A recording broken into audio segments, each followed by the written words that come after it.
October 6th, 2024, O'Brien receives his first payment. Listen to this, kids. Yep. First payment of 6,000 USD for espionage activities. That's it? Yes. Honestly, you're going to have to pay me a hell of a lot more What if a you want me to do that. fucking wanker. Right? What a fucking idiot. Come on, just slam an iron brew and let's do this, boys. Hide your kids. Lock the doors. You're listening to HR's most dangerous podcast. Chad Sowash and Joel Cheeseman are here to punch the recruiting industry right where it hurts. Complete with breaking news, brash opinion, and loads of snark. Buckle up, boys and girls. It's time for the Chad and Cheese Podcast.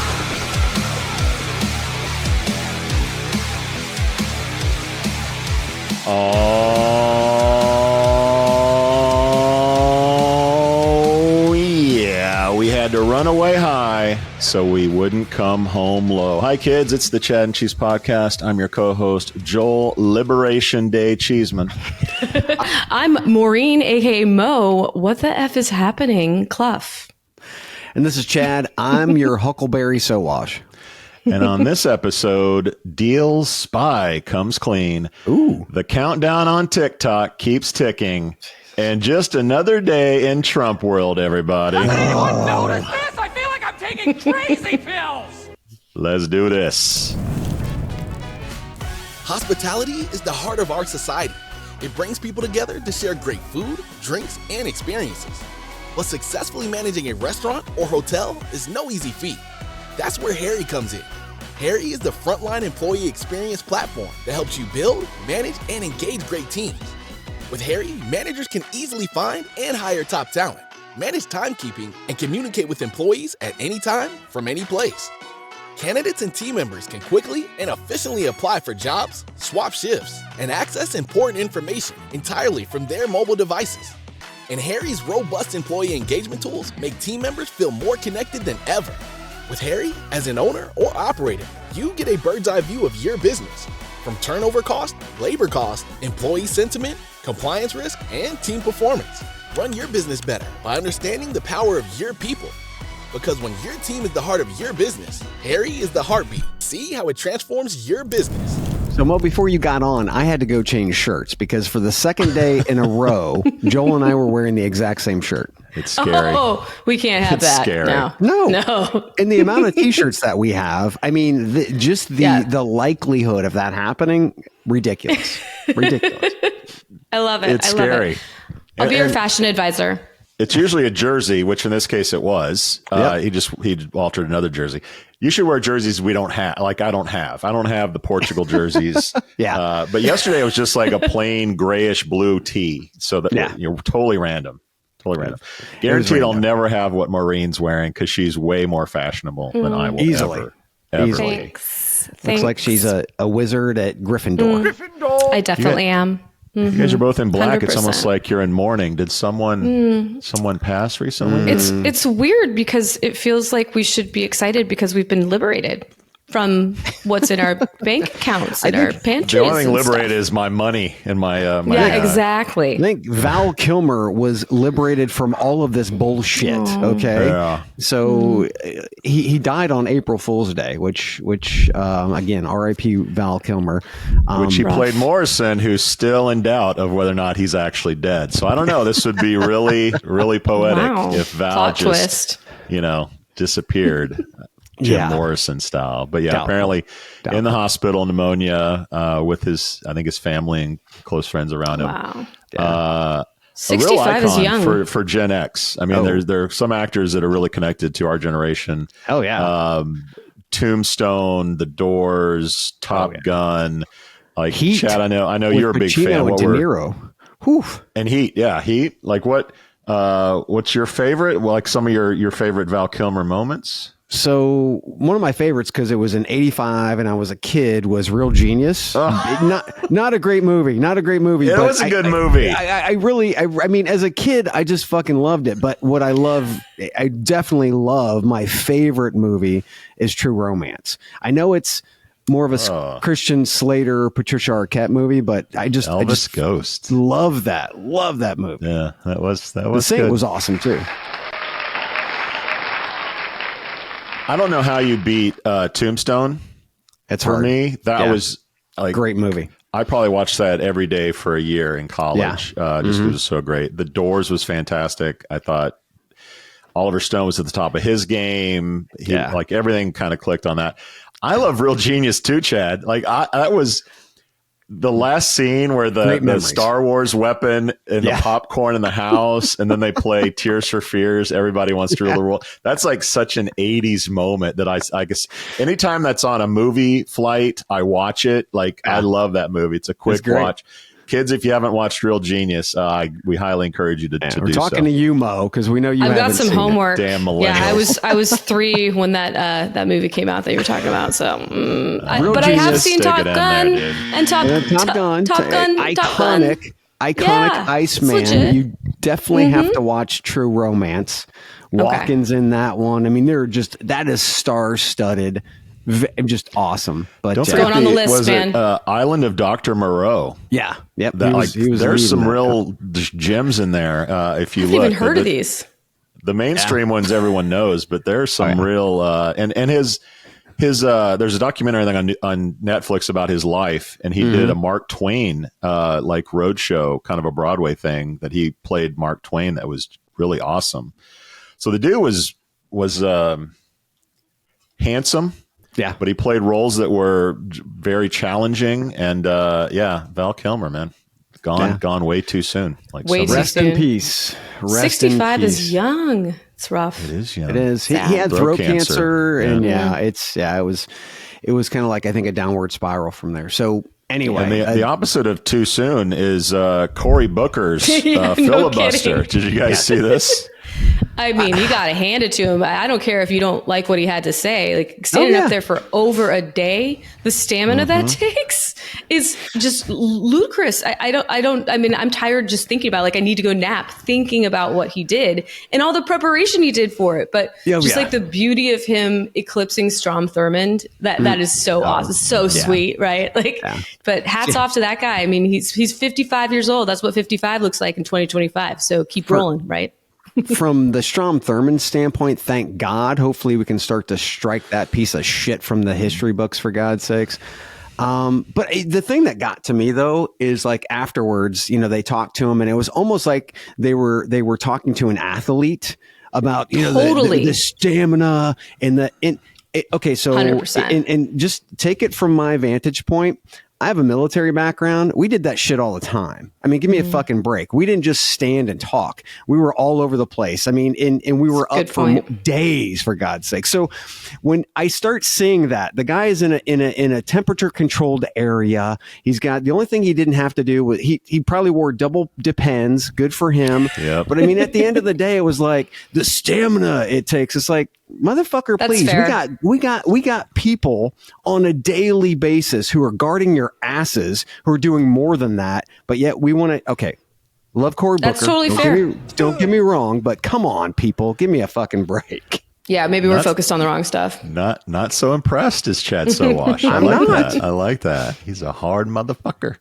Now, over 80% of you watching right now, you watch over and over. We know you do, but you haven't liked and you haven't subscribed. Let's do that. Let's do that now. I want to know at least one Democrat on the call that I know. I think not just me saying it, but the Democrats are kind of lost in the wilderness. Bernie's back. Like, is Cory setting himself up to be the voice, the leader of the party after this episode, or no? That has to have been part of why he was doing it, right? And I think, God, like, do something, Democrats. Like, please show us something different. Do something different. So, I mean, it gives him a shot, I would say, for sure. I mean, he deserves a shot for other reasons too, but yeah. Oh, yeah. No question. To say the least. I think what we're seeing from Gavin Newsom right now is one of the smartest pivots, where Agreed. he's actually talking to Steve Bannon. He started a new podcast, and he's talking to all these right wing fucking wackos. And I mean, we're not just talking about, right conservative. We're talking about fucking wackos. He's talking to all these guys. And what he's doing is he's trying to get the manosphere to understand who he is. Right. So he's talking to all the fucking wackos. So he's trying to get the manosphere to understand who he is, to try to slowly nudge them back into the sane portion of what we call life, right? So I think what he's doing, which many Democrats and progressives do not like, I think is incredibly smart. And it's exactly what we need to be doing to be able to win over the actual narrative. So I think what he's doing is incredibly smart. But the Democratic bench is deep. It is deep. Now, how they go after the different narratives, like I was just talking about Gavin Newsom, maybe this is Cory's, first foray into be able to launch into something like that. I don't know. Yeah, most parties have someone that the world thinks of, whether it's Obama, Clinton, but like they have the person. And I've said they need another Clinton, they need another Obama, and maybe Booker or Gavin is it. I do love how Gavin will go into the lion's den, I guess, for lack of a better word. Like when he went on Fox and debated DeSantis, like that was a baller move. Oh yeah, totally. He's not prone to like canceling or you're wrong and get out of here. Like he's open to conversations, and I think there needs to be more of that on both sides. Agreed, but particularly 100%. On the Democrat. I mean, when the Democrats, it's literally what we need. Yeah, I mean, when the Democrats tried to embrace Liz Cheney, they kind of was like, nope, Cheney done, and like politics is a game of addition, not subtraction, and I think Gavin is following that playbook, and I do applaud that. I think it's brilliant. When I heard it first, I was like, oh, great, another podcast. Are you kidding me? But then when I found out that what he was doing, I was like, this is literally exactly what we need, because we are so completely polarized in this country. We need to have these conversations. I mean, we are in our own echo chambers constantly. And that's why no one can kind of cut through the noise and see the other side. And you have to believe, otherwise you go absolutely insane, that the far right contingent is not everybody, and that there are people that fall far closer to the center, to the more like independent realm, that have made the choice to go right or go left, right? But it's like we have to imagine that there are more people in the center than anything. So getting those conversations to happen, it's just critically important for anything to change. We hope. Enough of this political stuff, though. It's April Fool's Day. Shout out. Is it time for shout out? We're doing shout outs without shout outs. Shout outs are sponsored by our friends at Kiora. Yes. Up north. Shout out to them. Text recruiting made easy and inexpensive. Chad, you got a shout out. What you got? Yeah, so it was April Fool's Day, and there were all of these April Fool's pranks. One that we got that was actually an article / press release that was dropped by Talk Push. I'm just going to go ahead and drop this. CEO Max Armbuster sent us a video. Here's what it is. Roll that beautiful bean footage. Hello, listeners of the Chat and Cheese podcast. This is Max, CEO of Talk Push. Today, we're excited to release Ethicor, the first AI monitoring feature, which anticipates what the EU regulators will ask for. Ooh. And for the first time, we have built a team of ethicists and GDPR lawyers, which will constantly review what the AI is saying and give you the opportunity as a user to file a fault-laden operating log, also known as a flog. And as your recruitment team focuses their energy on flogging the system, obviously some subjectivity will transpire, so we will have to flog some of your users directly. This is also part of the service. So a happy April Fool's Day, and join us in a battle for a more regulated AI. Thank you. That was flogging great, really? Wasn't it? I love it. Hats off. We need I did love the Career Crossroads getting acquired by Workday. That was also that was pretty good. It was good. It was just so over the top. I looked at it and I went, "What the fuck?" April Fool's Day. Okay, yeah. got it. I'm like, why didn't we think of that one? Shit, we should have thought of that one. Mo, what you got? Well, I mean, no jokes here. I know Chad or Joel, you are excellent because you can always work in like a fast food reference. There's no show that goes by that you don't do that. And so for me, I guess my thing is kind of becoming like an ode to those who like make me laugh so I don't cry. And so I want to shout out Corporate Bro, aka Ross Pomerance, and his team of actors and comedians that work with him, like Ben Gould. They put together the sickest, like, lickety split right after it happened, Deel versus Rippling spy drama video that just killed me. It was so hilarious. So I think we got to roll it. Yeah, this is going to be the gift that keeps on giving this year. So good. So good. I had no idea he was a spy. I mean, there were zero signs.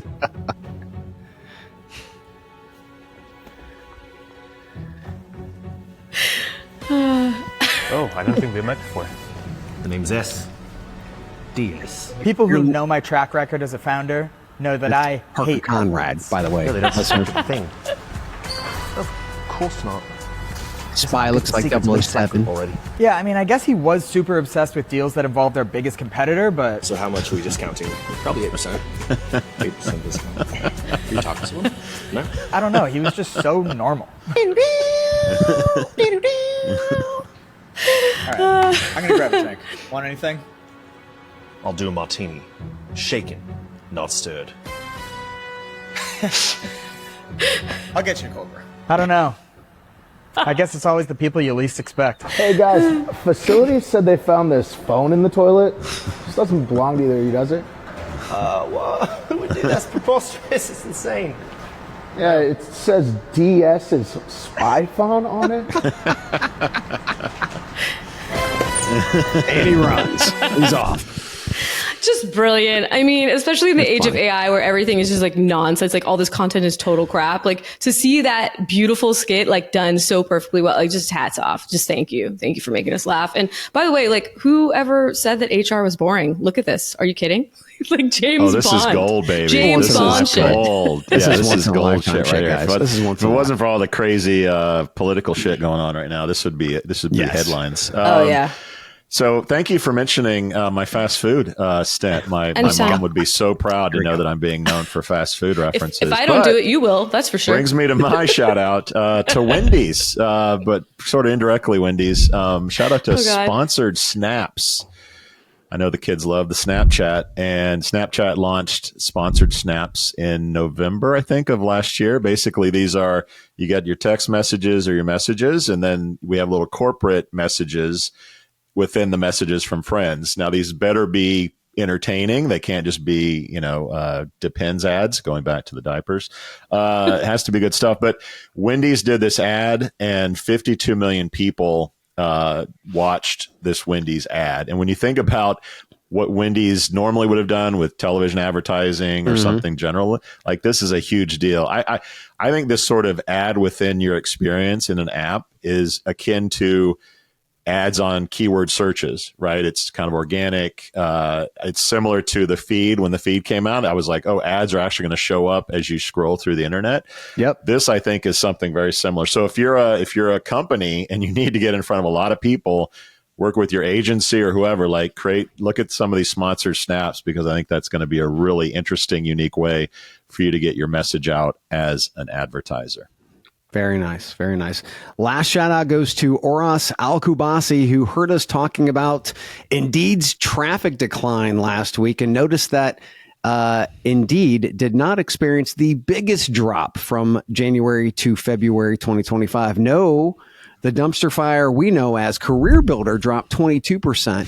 But one quick question to Oras. Oras, did you factor in Simply Hired and Indeed property dropping 17% into that narrative? Now, I know that Indeed and Simply Hired are separate sites, but they're both owned by Indeed. And an honorable mention to the shitty traffic decline goes to, any guess, Cheeseman, who the number 3 pick was? Craigslist. Number 3 goes to ZipRecruiter, who dropped 16%. 16%. Once again, shout out to Oras and all of the listeners who help us dig deeper into these topics. Joel, Mo, and I, we love you, listeners. So thanks. We'd love to give you free stuff. We'd love to give you free stuff for all the love that we get from you. What we do, and it's, well, you can actually do that at chadcheese.com/free. T-shirts from our friends at Aaron App, those beautiful Chad and Cheese Guns N' Roses looking T-shirts. We've got new designs coming out soon. They're beautiful. Yeah. Ooh. Bourbon barrel aged syrup from our kids up north at Kiora. Craft Take beer. off, will you? We're doing our movie. Don't wreck our show, you hoser. Fucking Bob and Doug. Craft beer from the data geeks over at Aspen Tech Labs. Whiskey 2 bottles of whiskey from Van Hack. And if it is your birthday, it's time for rum with plum. But you can't win if you don't play chadcheese.com/free. I know I can. I can feel it all the way down in my plum. All the way down. That's right. Another trip around the sun for Sean Godfrey, Stephen Rothberg, Todd Burns, Amy English, Jason Casey, Arno Schaefer, Rob McIntosh, Louis Nobrega, Nishay Argawal, Phil Rodriguez, a.k.a. P-Rod, Ali Roberts, and my man, Patrick York. There it is. Happy birthday, everybody. And I know we don't have travels. No. But a rumor on the street is Euro Chad. Euro Chad is coming. Please, God. Euro Chad. Please. So jealous. Trophy Euro Chad to come back. If you feel like soon. the show's been a little salty lately, oh my God, we're going to sweeten it up. We're getting the honey out, little maple syrup. The sweetness is coming back this summer. Don't worry, everybody. Do not worry. Euro See Chad like a noticeable is lift in his back. spirits. Topics! Oh, as we've been talking about this once in a lifetime thing, this corporate espionage. First and foremost, I can't thank our listeners enough. We receive relevant information all the time. And the following affidavit, yes, I said affidavit, was provided to me this very morning by a loyal listener. Again, I love you, listeners. So are you ready? I don't think you Go are. ahead, Chad Esquire. Chad Sowash Esquire. We're gonna do it anyway. We're gonna do it whether we're ready or not. So on April 1st, yes, just a couple of days ago, April Fool's Day, Keith O'Brien, formerly Rippling payroll employee, signed a sworn affidavit with his testimony of Deel's corporate espionage through him. So let's go. We're going to go through this chronologically, and you guys just kick in wherever you feel like you want to kick in. July of 2023, O'Brien begins employment with Rippling in the Dublin office, overseeing payroll issues in Europe. Early 2024, O'Brien interviews for a position at Deel, but is not offered the job. O'Brien reaches out to Deel CEO Alex Boazis to ask why he wasn't hired, and the connection of those two were connected. He was literally just looking for feedback. Hey, appreciate you guys having me in. Sure. I wasn't chosen. Why wasn't I chosen? Very, very innocent. But lots that of people connection, ask that. Very Irish. They usually very don't get Irish. an answer. Exactly. O'Brien, What the feck? Alex did. He did. And that was where the connection was made. So in mid 2024, listen to this. O'Brien establishes a payroll consulting business and offers services to Deel. During discussions, he informs Deel CEO Boazis of his intention to leave Rippling to focus on consulting. So he had a little side business going on there, and he was one of Deel's providers. Late September 2024, that's right, only a few months back, Deel CEO proposes that O'Brien remains at Rippling to act as a spy for Deel, referencing James Bond. No shit. Can you even? I mean, that part is so good. My God. I mean, come on. You can't were make a tech company. Approximately 30 minutes later, because O'Brien went away. He's like, I'm not sure about this. Let me think. He waited 30 minutes, and then he called him back on WhatsApp. October 6th, 2024, O'Brien receives his first payment. Listen to this, kids. Yep. First payment of $6,000 USD for espionage activities. Yes. Honestly, you're going to have to pay me a hell of a lot more if you want me to do that. Wanker. Right? What a fucking idiot. That's it. Well, and the CEO. They agreed to £5,000 per month moving forward. And I mean, this guy's working as a spy. What the for hell? £5,000. He had to be the cheapest spy. Cheapest spy in what all is that in USD? time. That's like 4,400, something like that. Like, I mean, no. It's 6,000. It's more. The conversion rate's the other way. So the CEO must have been like, dude, I'm making out like a bandit. Right. I'm getting a corporate spy for $5K a month. But then they were like, okay, we're going to start paying you in crypto after this. So go figure. As we talked about before, this story. We should just ban crypto from fucking everything. It's just it's shady shit goes down. Yeah, I know it's not going to happen, but it's fucking shady shit. October 2024 to February of 2025, O'Brien supplies Deel with confidential information from Rippling's internal systems. According to Keith O'Brien and accompanying reports, he provided a broad range of confidential and proprietary data from Rippling to Deel CEO.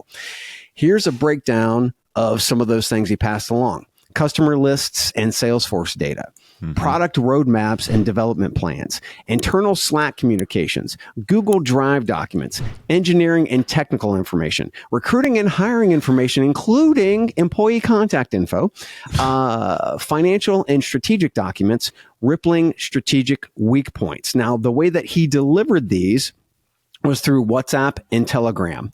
And then Boaziz reportedly asked for specific information, and O'Brien obliged regularly. So in the affidavit, O'Brien mentioned taking screen recordings and screenshots and sending texts of information to Boaziz up to 6 times a day.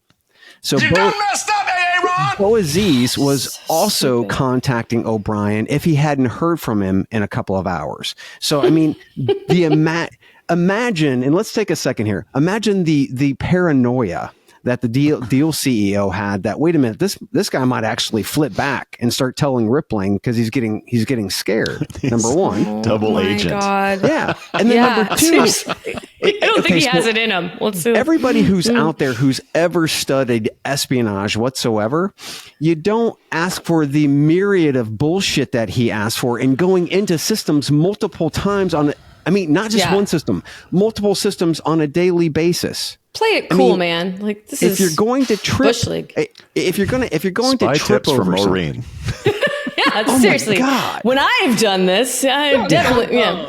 You are really dumb, for real. So so he's asking this dude to do all this stuff. All of it. And you're going to hit a tripwire somewhere, right? So late February 2025, Rippling discovers unauthorized information access and sets up a honeypot operation, creating a fake Slack channel named D-Defectors to monitor O'Brien's activities. When you have that much activity, go fucking figure, you're going to notice, especially guys who are in systems like Salesforce, multiple times a day, like in sales Slack conversations, multiple times a day. I mean, Jesus. You dumbass.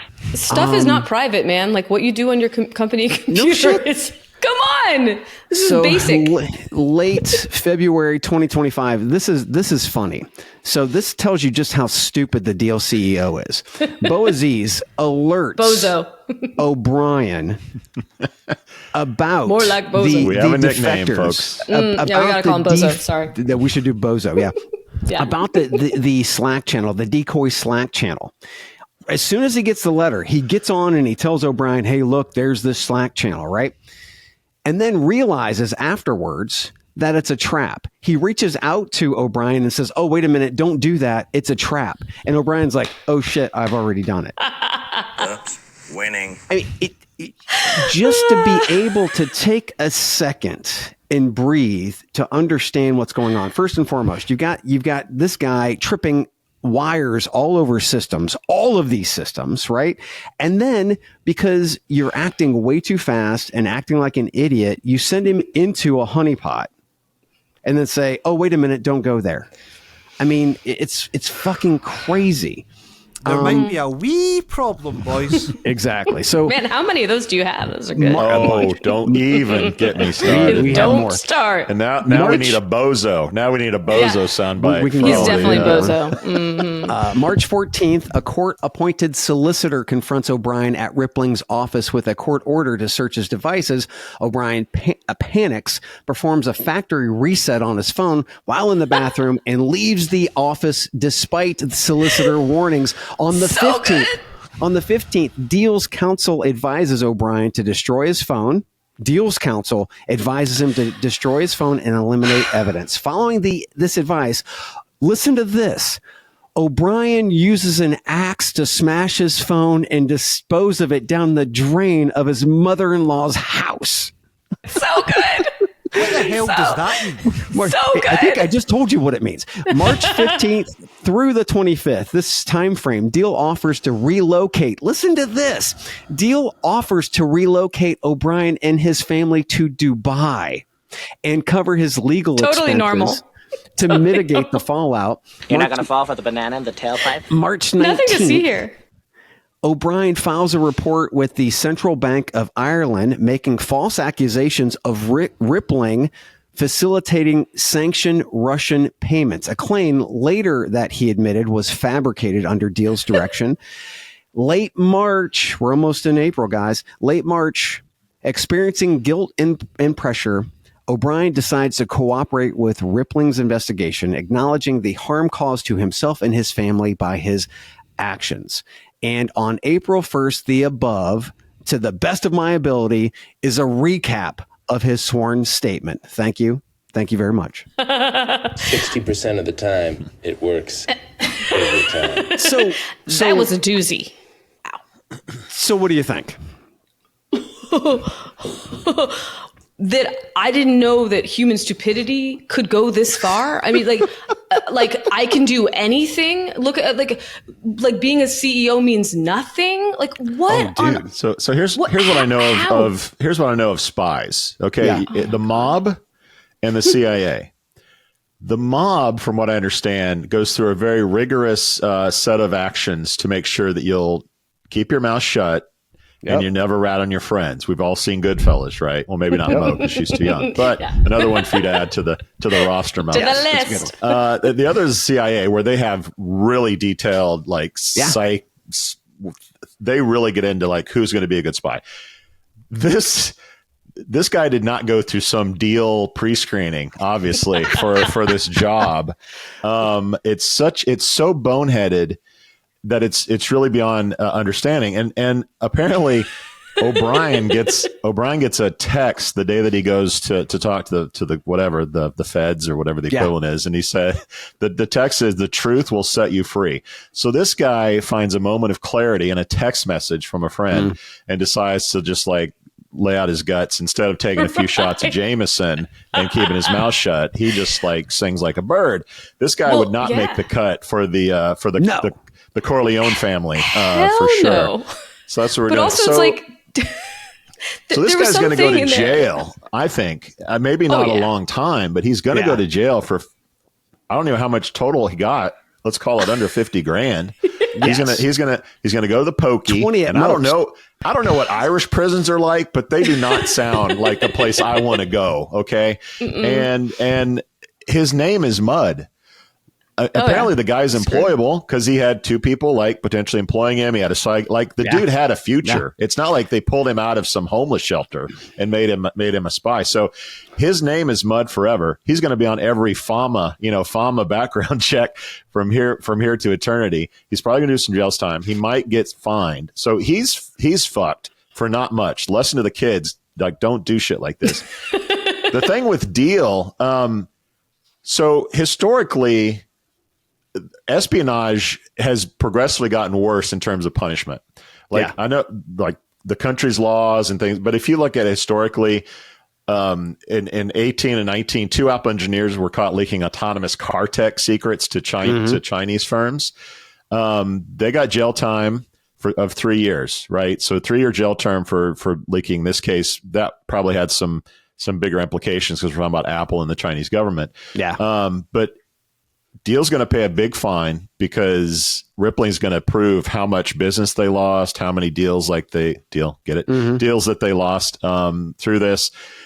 Chad, you think that some executives from Deel are going to the pokey? Which ones?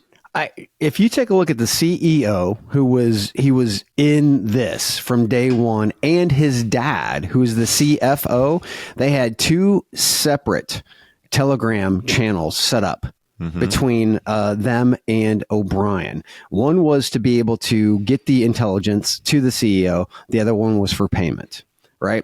Yep. Those to me, easily orange jumpsuits. Too easy. Yeah. It's just too easy. And if you think about it, it's funny because you talk about the pre-screen. Look at who was pre-screening this guy.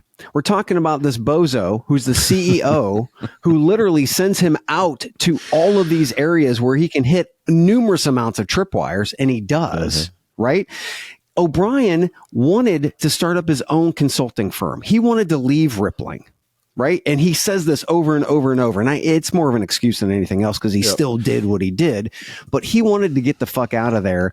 And the Deel's CEO, Boazis, kept saying, no, just stay for a little bit longer. Stay for a little bit longer. And if you do stay, you will be on the premier list of our partners, which means more money. Right.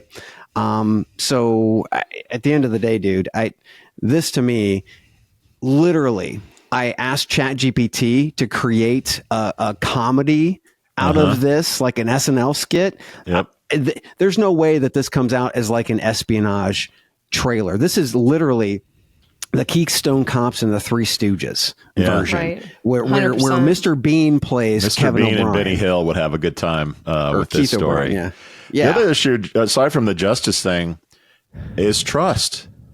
Oh, dude. You know, like, growing up, you learn, like, you can spend a lifetime building trust that you can destroy in seconds. If I'm Deel, I'm on the cusp of IPO, I'm boats and hose, I'm rocking on all cylinders, and I do some stupid shit like this and get caught. Like, if you're a Deel customer, if you're a Deel prospect, how do you feel about using Deel now? If you're an employee at Deel, how do you feel about this? Do you feel good about it? Probably not. That's why the they only have people to clean feeling good out at this the is like C-suite. Remote, Oyster, Factorial, like all the competition that's looking at this like, what a bunch of knuckleheads. Yeah. We're going to grab some business. So if I'm a shareholder, employee, prospect, customer of Deel, like, this is awful. The optics are horrible. That guy's going to the big house for sure. I mean, this is just, the whole thing is outrageously stupid. And it just makes me feel like there's just, no one should have imposter syndrome. I mean, you look at people who have these titles of CEO and whatnot, and you think like, oh man, they must be really killing it. They must be super, super sharp. Nope. Look at this guy. Are you kidding me? No. He's just like lighting his whole life on fire. And for what? Like, what are they worth? Like 10 bill or something? I mean, it's like you said, they're going to IPO. What are you doing? Who comes I'll tell up you with this for what, Mo. I'll tell you for what. So you get nothing. You lose. Good day, sir. I think the only thing Deel can do right now is clean out the C-suite and to be able to refresh the C-suite so that they can try to start gaining trust back. I mean, make the co-founder, make the other co-founder, make her CEO. Yep. It's all people you can do. People are going to run. Yeah, clean the house. You better hope she's clean, though. That's the thing. You Yeah. might need to. Oh, this God. is so deep and this is so dark. I don't know. I don't know, and I don't care whether anybody in the C-suite or everybody in the C-suite was actively helping or not. They need to go. From an optics standpoint, we need to say we cleaned out the head shed. We are putting new people in place that you can trust, period. Yeah. And whether they were a part of it or not, it doesn't fucking matter at this point. Yeah, unfortunately. Tell me the last story that was this fucking big and juicy in our industry. I got nothing. Nope. This is once in a lifetime, dude. They got to clean It really house. is. Got to clean I house. agree with you. That escalated quickly.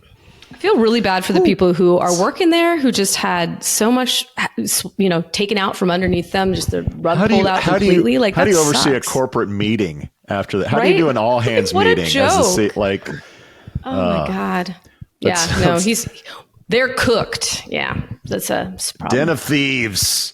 Bozo the clown. Man. All right, we got to make that stick.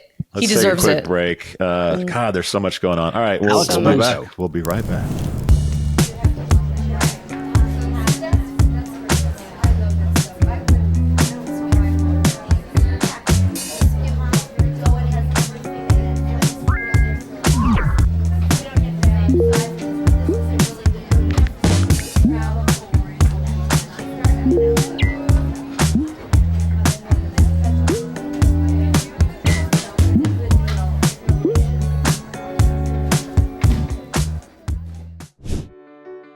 So you posted a new job ad. Now you can sit back and wait for the applications to roll in, right? That's why we built JobPixel. Imagine showing candidates why your company is great with real people, real stories, and real culture. With JobPixel, it's not just another job ad. It's an invitation to something much bigger. Video gives you a 3 times better response rate. So instead of chasing after candidates, they'll be coming to you. And with a 34% boost in conversions, candidates aren't just looking, they're applying. And if you're worried about people clicking away, don't be. Our videos reduce bounce rates by 25%. That means they're watching, they're engaged, and they're interested. 282% more engagement. Yeah, you're gonna need a bigger inbox. Finding the right candidate is tough, but with JobPixel, it doesn't have to be. Show your company's authentic story, and the candidates will follow. Let's make recruiting fun again, because honestly, it could use some help. Do you want to see how JobPixel can save you time and money while achieving your KPIs? Schedule a demo today.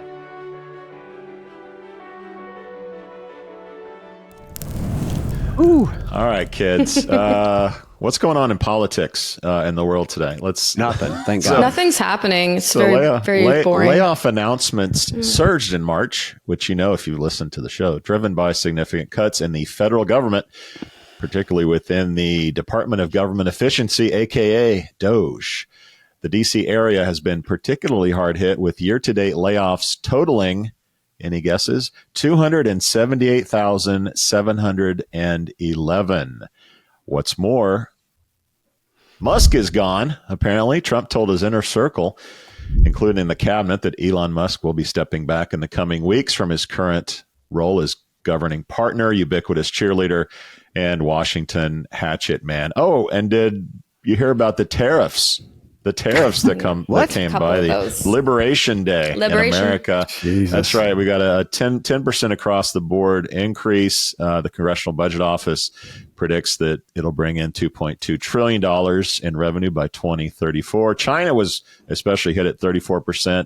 Our beloved European Union, 20%. Jesus. And India got a 34% increase.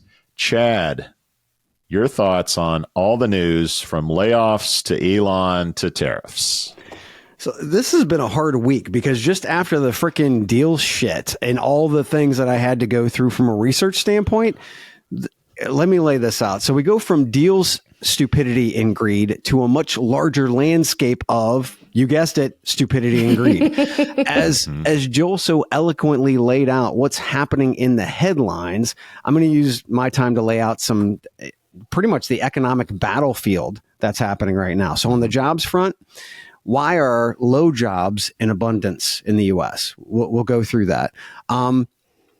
On the immigration front, quickly, the U.S. is losing hard-working talent, immigrants, who pay nearly $100 billion in tax revenues every year. Those taxes go to local police and fire departments, less potholes in the roads, local schools that your kids attend, and many other areas. Then on the layoff front, which you talked about, yes, we just saw, HHS lay off 10,000 people, but understand that in the first quarter of 2025, that's right, nearly 300,000 layoffs were announced, making the highest quarterly total since 2009. We're approaching 500,000 for God's sakes. I like to cite several sources, Business Insider, Reuters, Bloomberg. They're all citing just huge numbers. Anyways, I'm always sure everyone understands those laid off government workers won't be taking the healthcare, manufacturing, and food service jobs that we just heard on the last jobs report. No? I don't think so. Yeah, I believe that shit. No. And then on the defense front, holy fuck. The EU member states have significantly increased their defense spending with the United States in recent years, with those total expenditures reaching approximately $326 billion alone in 2024. Fuck. The amount of jobs, the hundreds of billions of dollars that we are losing revenue, that we're losing in revenue. And then you take a look at the tariff front. Every single country, even islands that don't have inhabitants, are getting a 10% tariff on treating all islands without inhabitants. That's good. Absurd. Treating all countries like enemy combatants, attacking them Bora Bora is pissed off. Okay, so here's some tourism numbers. Europeans normally spend about 155 billion in U.S. tourism. Since the Trump craziness, Bloomberg is reporting a 25% drop in forward bookings from Europe to the U.S. 155 billion. Canada has over 20 million. Jesus Christ, 20 million visits to the U.S. in 2024, generating 20.5 billion in spending. And supporting, this is the most important, in supporting 140,000 American jobs. Since Trump's tariffs were announced, border crossings have fallen by 45%. But no worry, the decline in European and Canadian visitors is expected to have substantial economic implications affecting airlines, hotels, national parks, and other tourism, right? Which is where we have immigrants usually do those jobs, and they've left. So it's all good, which means on the child labor front, we will need less 14-year-olds in Florida, which is a very hospitality state, to be able to do those jobs. And then we have the DOGE front where they're canceling contracts. We have thousands of people who are losing their jobs because the contracts are getting, I mean, dude, I'm sorry. I had to go through all of this, but this is an assault internally on hardworking Americans and externally on our allies. None of this makes sense. We think the Deel story is dumb as fuck. This is exponentially more dumb. Yeah, I'm done. I mean, I have tried to stay away from the news as much as possible because it just makes me so deeply depressed. And I don't want to fall into that deep, dark hole because that's just not good for me or anyone around me. Yeah, thanks a lot. But, obviously coming to the show, I knew I had to talk about the news. So I guess my keep it on the high level. But or deep, whichever. Oh God. Okay. So I have a question, and it is this: here's part of the problem. We don't know that many people in our cities, coasts, et cetera, because they lean blue that voted for Trump. But my question is, for those who did, is now the time when they're like, oh shit, maybe this wasn't the right call? Because this is like a freaking wrecking ball going through not only our country, but the rest of the world. And like you just pointed out, Chad, like the ripple effects, they go on forever to infinity. Yeah. Like this will leave no one unscathed. And so we know, of course, that the billionaires are the only people that Trump actually really cares about. So the billionaires too are losing out on this right now. Like they're taking a hit. So will them getting pissed off at Trump change any of this, or like what's going on? And I'm so frustrated watching this play out because it seems so completely fucking pointless and unnecessary on every level. And just the amount of pain and anxiety that the American people and frankly the world are going to go through because of these self-inflicted wounds that we have been dealing ourselves. Like it's so confounding to me as a semi-intelligent human. Like I just, holy fuck. Like I have so many feelings. I have so thanks, Joel. But I mean, it's just, I never thought I would see something like this. Like he threw a bomb into our country and just like watched it detonate and was like, let's see. Yep. Right? Like, it's just, I really struggle to comprehend it.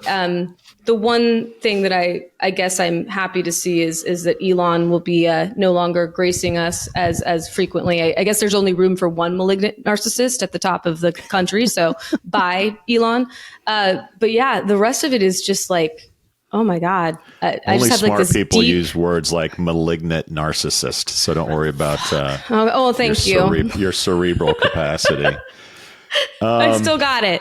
You still got it. Whew. It's been rough. It's been rough to comprehend. Like I've been told my whole life that free markets were like a good thing. Like what is going on? Yeah, that's what we were all taught. It was, I mean, to some extent they are, but it's, if you let them go crazy, it's fucking bullshit. I mean, you can't let them go crazy. There's got to be guardrails. Joel? America is the largest economy in the world. We are 5% of the world's population, roughly, and we are 25% of the world's output. We have gotten there because of the world the way that it is. So economically, this doesn't make a lot of sense. We've been very successful in the way that the world is. I have stopped looking at this from a economic point of view.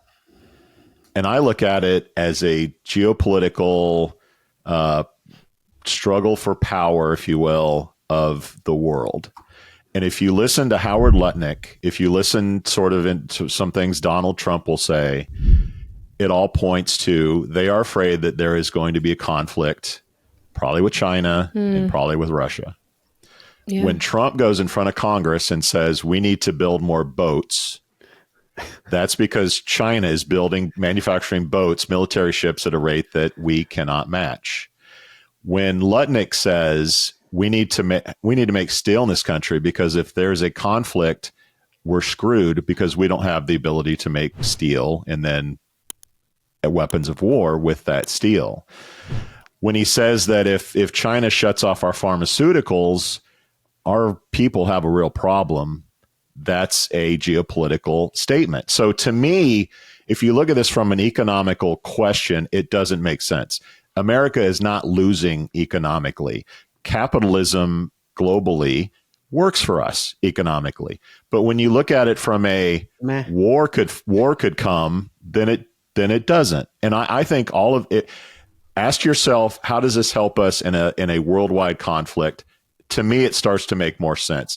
We are tightening the screws on China in hopes that we can suffocate them. Everybody, our allies who would actually protect us against the China or what have you. So this does not make we're sense. Isolated. I love the one-sided that you're trying to go, but this makes no fucking sense, dude. Why would you piss off your allies when they would be there to and allow China to actually fill the vacuum that you're creating? None economically and from a defense standpoint, it makes no sense. Why are we so strong in Europe right now? Because of our military installations. Well, because we actually have footprint there. Guess what happens when we get kicked the fuck out? Now that we're being hard on Europe means now they're spending money on defense. Is that not a geopolitical issue?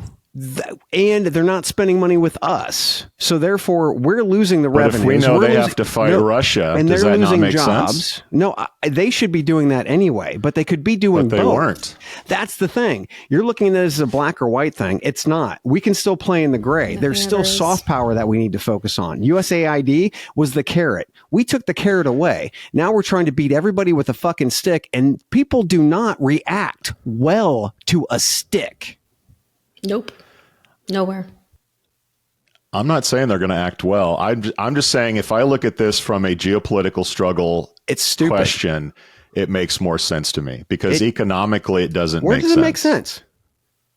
I just explained to you how it makes sense geopolitically. And I just told you it's fucking stupid because if we piss off our allies, we're by ourselves. That's the stupidest thing I've ever heard in my life. Trump and his administration have already said in public through whiskey leaks that they don't care about Europe all that much. Oh my God. Again, that whole stupid. Chain. Incredibly stupid. Why do you think we have troops? I'm not saying it's not stupid. I'm saying it helps this make sense to me when I look at the headlines. Stupid? Because if I look at it strictly from this is dumb economically, yes, it is. And by the way, most companies dumb defensively. It's dumb defensively. I don't think so. Dumb all around. That's because you don't understand defense and military. If you say we don't make steel in this country, we don't make pharmaceuticals in this country, and we need to do that, that makes sense from a defense perspective. Well, we can do that, though. We can do that while we have good relationships with Europe. But this administration thinks the quickest way to do that is tariffs. Because they're idiots. And if anybody has actually done any type of research whatsoever, and they take a look at Smoot-Hawley, which happened, tariffs that were supposed to help economic. us. That wasn't defensive. It doesn't matter. It does. That's my whole point. There's an economic question and there's a geopolitical question. But they're doing both of them. But Smoot-Hawley was only economic. There was not a war. From a military standpoint, number one, and number two, they're doing tariffs. Both of those are happening right now, correct? What was the first point? We're contracting from a military standpoint from Europe, and then we're isolating.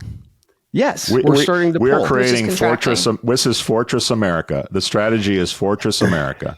And that worked in and more than likely they think there's a multipolar world where China and Asia is a thing and Russia and Europe is a thing and the Americas are us. We've lived our whole life with America, Russia for a period. The world is changing. And I think they believe that, and with the debt that we have, with stuff not being made in America, like they are hoping to change that, and they think debt that we the have tariff is system due to tax cuts for rich people. Yeah, I mean, we could pretty much erase that pretty quickly. The free money that we had during COVID. If you look at the debt, are you fucking kidding me? That is go look at the debt from 2020 to now. And look what it's done. Look at the tax cuts from Trump last time, and then take a look at how. Because if you don't have revenues, what does that actually do? It puts you deeper in debt. Well, we gave out a lot of money, and that put us in deeper debt. So the problem was those poor people who. I mean, we can argue about how we're in debt, but the fact that we are in debt makes it harder to fight a war. Well, then we should start taxing people. And we should that's your opinion, and that's great. Their idea is let's lay everybody off and let's cut costs. That's great for morale. I can't wait to see poverty numbers go through the roof. How's that going to make us a stronger country? You're mistaking me defending this with me trying to make sense of it. It doesn't make sense. That's what I'm saying. It makes sense to me. I have no fucking clue. It makes a lot more sense than anything else. Guys, I got nothing here. I think it's all just like a giant cluster, honestly. It's outrageous. And us being more isolated, I don't see how that helps us in any way, shape, or form. I think it's outrageously stupid. I have never felt more uncertain about my future, our future, like at a meta level. It's just at a macro level. It's just nothing feels good. And I think, a lot of this whole America first mentality, the concept of like bringing things back to America. I mean, that doesn't happen overnight. Like that's a great concept of like, oh yeah, let's have American made goods. But, small business owners who have tried that have seen problems with it. And it's caused businesses to fold and people to have to switch to other suppliers. Like none of this happens overnight. If you're Nike, you're making shoes in China, you go, okay, China is bad. We're going to go to Vietnam. And now Vietnam is bad. So if you're Nike, it's like, okay, they want us to come to America. That's going to take 3 to 5 years to do. I think a lot of businesses are going to say, hey, we're going to take a flyer on this Trump thing being like done in 4 years. Yeah. And hold our nose and hope that that's what happens because these are like major decisions for a company. They to really move are. Operations to America. And then if you do that, and they're not seamless transitions, and we don't have the fucking skilled workers. We don't have the skilled workers to do that right now. So what does he think they're going to come out of the fucking ether? With Howard Lutnick, right? This is really interesting. The whole thing is like, we need jobs over here. But his statement is, why can't Apple make iPhones with robotics here in America? So, which is a weird thing to say if your pitch is we want more Americans to be employed in America. If your pitch they don't give a shit about us. Like maybe it slipped out, you said the quiet part out loud, but like if their idea is like we're going to bring manufacturing back to America and we're going to have robots do it, robots doing it, then the people aren't winning anyway. So there are a lot of mixed messages in what this administration says. No one is winning. To help me, because scotch is now more expensive. I need other ways to try to make sense of all this. And weed is still not legal in Indiana. So bourbon. That's depressing. Canada's not buying our bourbon anymore, so we can go ahead and get more bourbon. Free chicken cock for everybody. I say free. That might be the only way through this. Oh, I love chicken cock. I do. I do like hearing the military stance though, Joel. I haven't heard that one before, so I'm gonna dig in even deeper on that one. Good one. Well, we'll take a quick break and you can dig into that one. And by the way, folks, if you like what you're hearing, please be sure to subscribe through a podcast platform that you enjoy, or even YouTube if you like seeing our lovely, lovely faces. When we come back, we'll talk about X and TikTok as if it couldn't get any crazier. So much fun. At Shaker Recruitment Marketing, our comprehensive services include branding, talent attraction, MarTech, and analytics, empowering you to achieve your recruitment marketing goals. We believe in doing things the right way, delivering the right message through the right activation achieving the right conversion.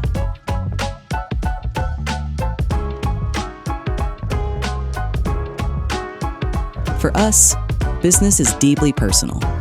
Our legacy is built on relationships. Together with our people, clients, and partners, we've been shaping the world of talent for over 70 years.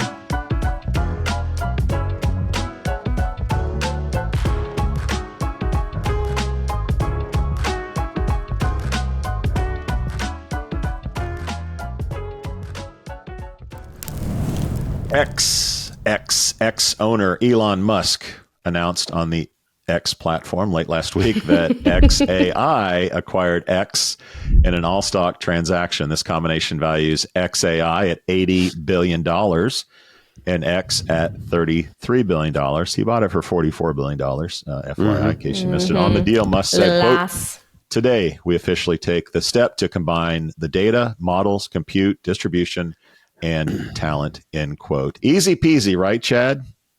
What are your thoughts on the XAI Twitter deal? I'm going to go with Alex Murphy's thought. So, friend of the show, Alex Murphy, one of the smartest guys in the game, CEO over at JobSync, he writes, here's the math. Elon bought Twitter for $44 billion. Elon drove the value of Twitter down to $1 billion by making it into a dumpster fire. Elon contributed the domain x.com to Twitter. Elon sold X to his own company. He's selling this to himself for $33 billion on an inside deal that does not represent a proper valuation in any way whatsoever.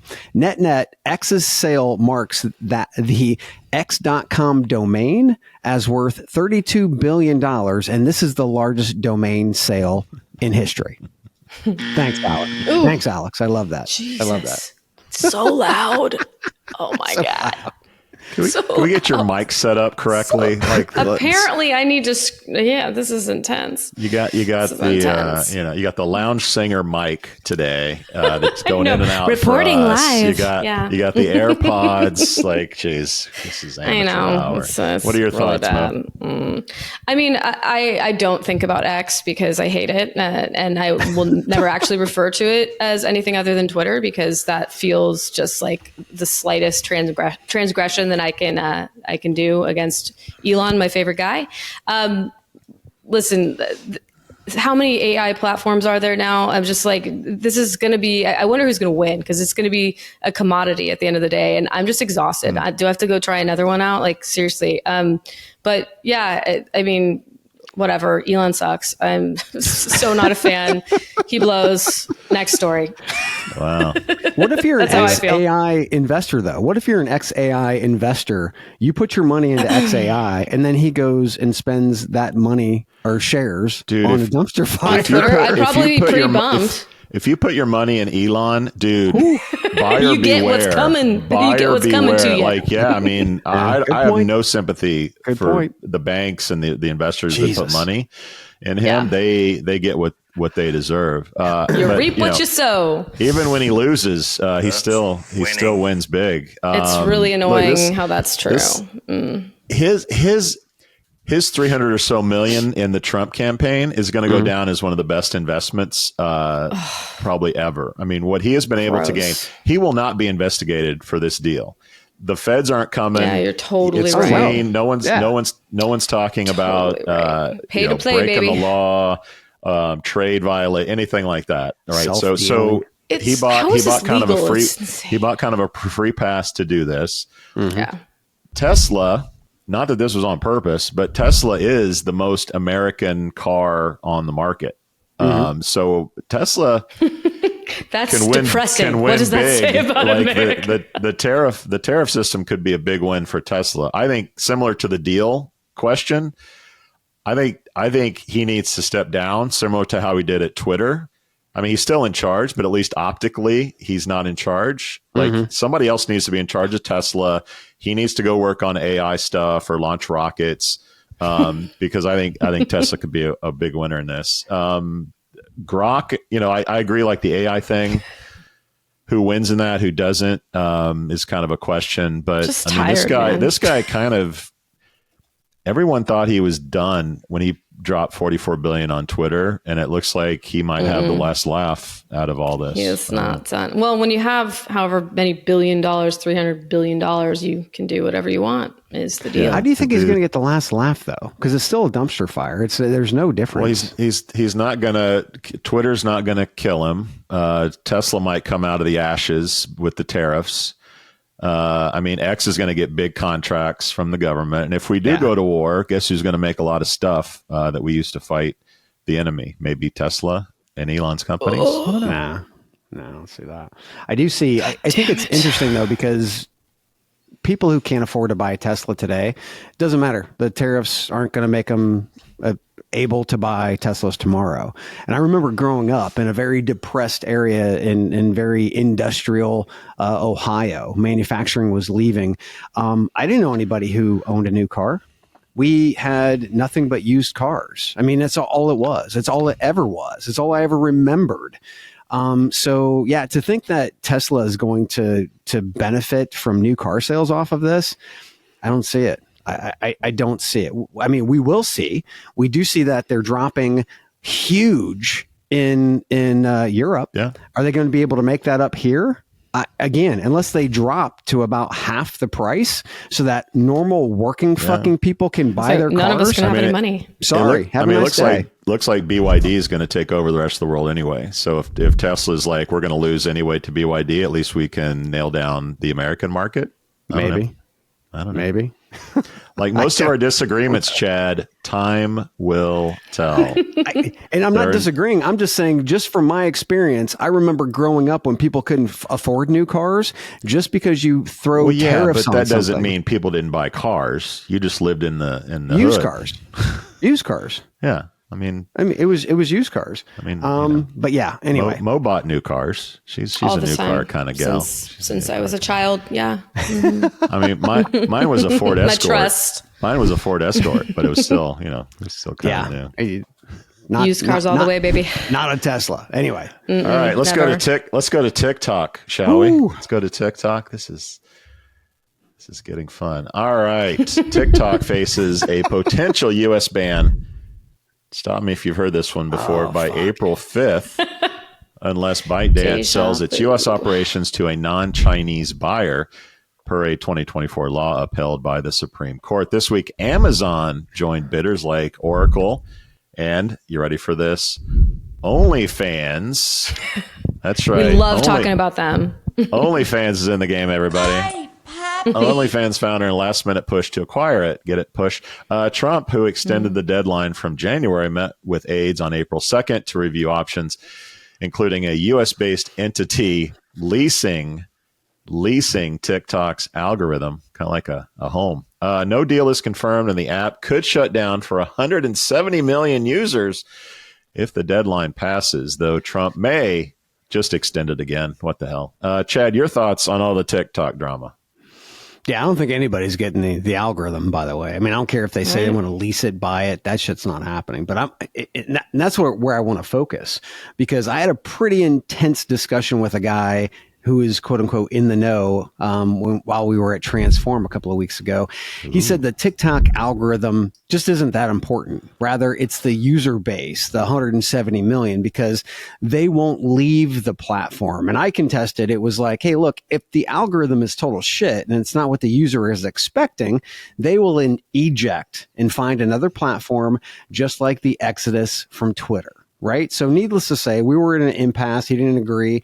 I didn't agree. So I asked both of you, does the algorithm have worth, or is it purely the amassed user base because they won't leave even if the algorithm is shit? What are your thoughts?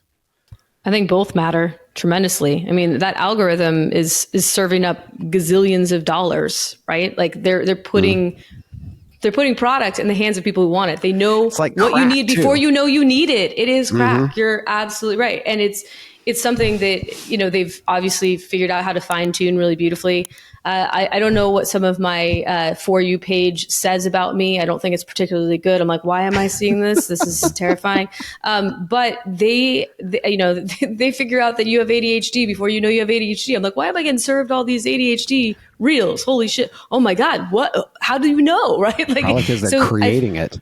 I mean, yeah, it's definitely a contributing factor. I think it definitely exacerbates it, to say the least. Okay. But I do think, they have half of America on TikTok. Obviously, that's valuable in and of itself. But that algorithm is something special, no question. Chad, I think it's time for a history lesson.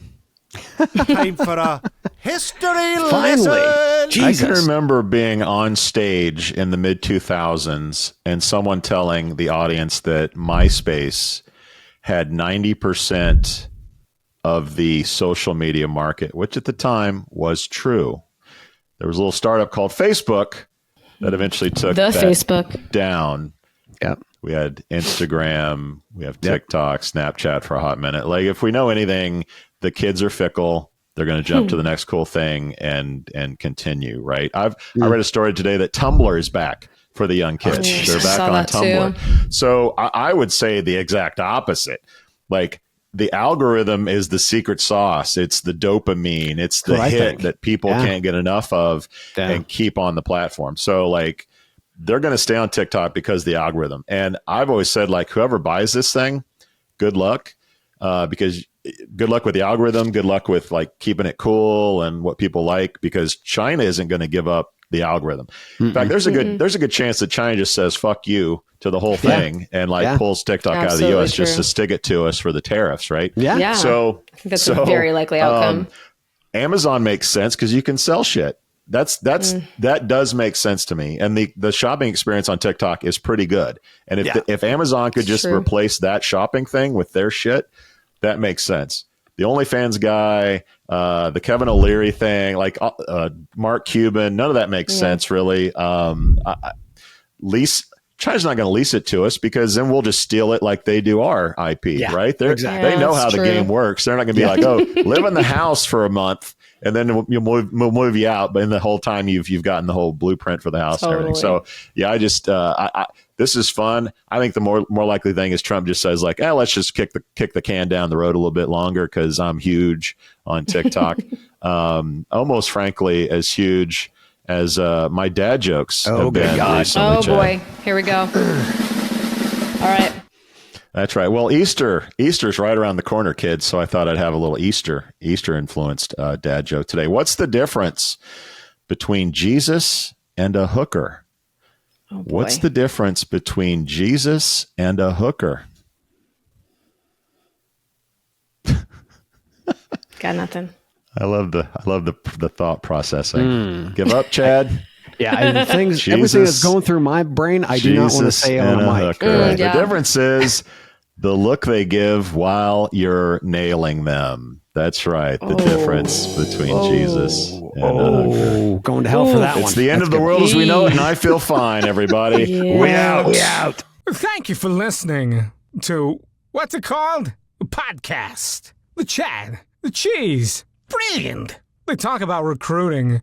They talk about technology. But most of all, they talk about nothing. Just a lot of shout-outs of people you don't even know. And yet you're listening. It's incredible. And not one word about cheese. Not one. Cheddar. Blue. Nacho. Pepper jack. Swiss. So many cheeses and not one word.